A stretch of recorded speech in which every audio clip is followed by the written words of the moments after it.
72 people died in Grenfell Tower. The flat entrance doors were rated to hold fire for 30 minutes. They failed in 15. Half the time, half the protection, half the chance of survival.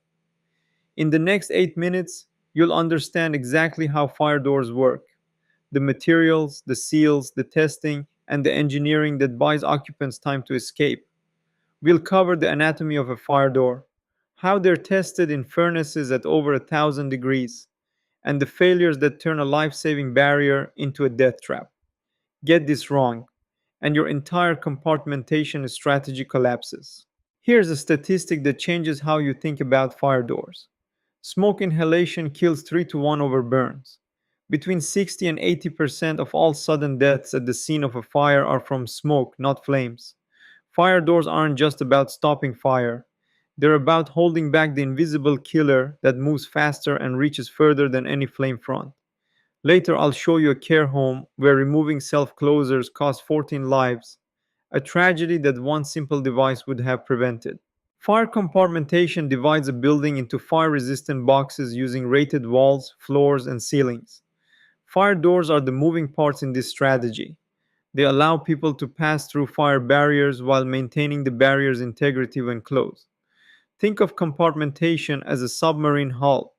Each compartment is watertight. A fire door is the hatch between compartments. Prop one open and you've breached the hull. Smoke and flames now have a direct pathway between compartments, potentially creating a chimney effect that accelerates fire spread through the entire building. A fire door isn't a single product, it's an engineered assembly. Start with the leaf. The core is typically mineral based, gypsum or vermiculite, because gypsum releases water vapor when heated, actively slowing heat transfer. The frame must be steel or fire rated timber, fixed with the correct anchors. 3 steel hinges minimum, not 2, because heat causes warping that 2 hinges can't resist. A self closing device pulls the door shut from any open position. A self latching mechanism ensures the door actually engages the frame.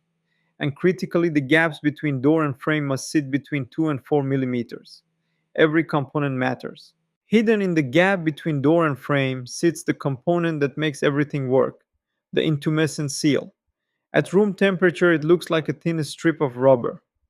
But expose it to temperatures above 200 degrees Celsius, and the chemistry activates.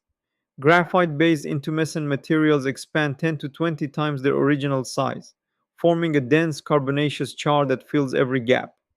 Sodium silicate expands into a rigid white foam. In moments, what was a 3 millimeter air gap becomes an impenetrable barrier.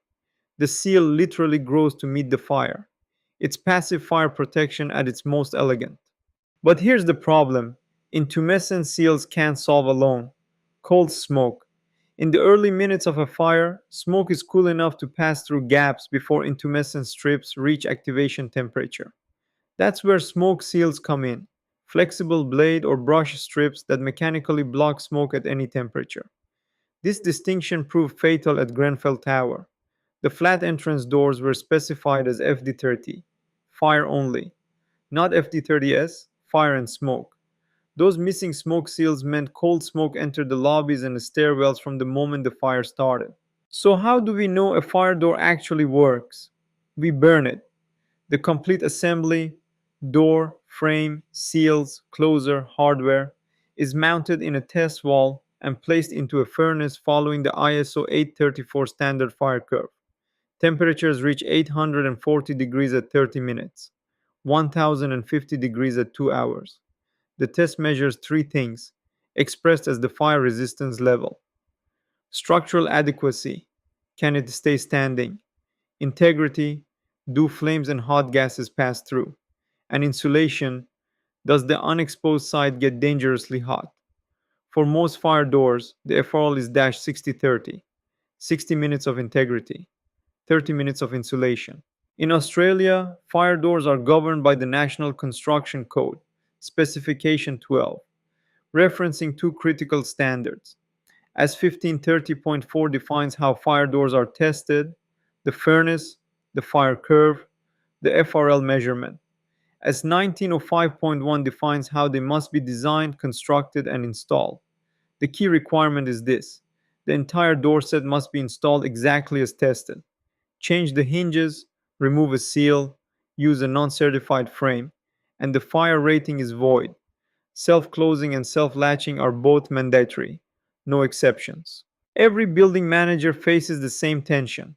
Occupants want doors open for convenience, but open fire doors provide zero protection. The engineering solution is the electromagnetic hold open device. An electromagnet mounted on the wall holds a steel plate on the door. When smoke detectors activate, the fire alarm panel cuts power to the magnet and the door swings closed under its self closer. This is the only acceptable way to hold a fire door open. Wedges, door stops, fire extinguishers used as props, all illegal, all potentially lethal. Grenfell Tower is the case study that haunts fire engineering. On the 14th of June 2017, a fire that started from a faulty fridge freezer killed 72 people. The flat entrance doors, rated FD30, failed in 15 minutes, half their certified time. Post fire investigation found doors installed with different hardware than the tested specification. Locks and letterboxes acted as heat pathways that accelerated failure. Self closers were missing or broken in an estimated 56% of flats. And those FD30 doors had never been tested for smoke resistance. Every failure compounded the next. The system didn't fail, it was never properly assembled. Rosepark Care Home, Scotland 2004. A fire started in a corridor cupboard at 4:30 in the morning. 14 residents died, 10 within 11 minutes. The bedroom doors had self-closing devices. Had. Staff had disconnected them because elderly residents found the doors too heavy to open. By the time of the fire, most self-closers had been removed entirely. The fatal accident inquiry concluded that had fire-resistant doors been closed, some or all deaths might have been prevented. Hold open devices connected to the fire alarm would have solved both problems: convenience and safety.